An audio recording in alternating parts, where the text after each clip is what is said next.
শ্রীলঙ্কার মুখোমুখি বাংলাদেশ।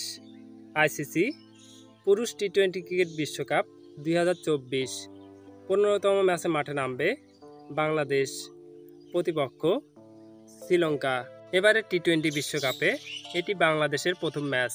অপরদিকে শ্রীলঙ্কা বিশ্বকাপে তাদের নিজের দ্বিতীয় ম্যাচে মাঠে নামবে বাংলাদেশের বিপক্ষে। শ্রীলঙ্কা তাদের প্রথম ম্যাচে দক্ষিণ আফ্রিকার কাছে হেরে যায় 6 উইকেটে।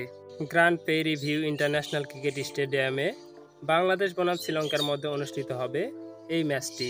টি-20 ক্রিকেট ইতিহাসে এখন পর্যন্ত মোট 16টি টি-20 ম্যাচে মুখোমুখি হয়েছে বাংলাদেশ এবং শ্রীলঙ্কা।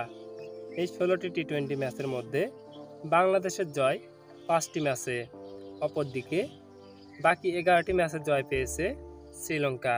দুই দলের মধ্যেকার বিশ্বকাপের এই ম্যাচটি শুরু হবে 8 জুন 2024 বাংলাদেশ সময় সকাল 6টা 30 মিনিটে।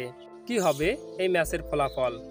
বাংলাদেশ কি পারবে 2024 টি-20 বিশ্বকাপে নিজেদের প্রথম ম্যাচে জয়লাভ করে পয়েন্ট টেবিলে এগিয়ে থাকতে, নাকি শ্রীলঙ্কা প্রথম ম্যাচ হারের পর বাংলাদেশের বিপক্ষে দ্বিতীয় ম্যাচে জয় তুলে নিয়ে জয়ের ধারায় ফিরবে?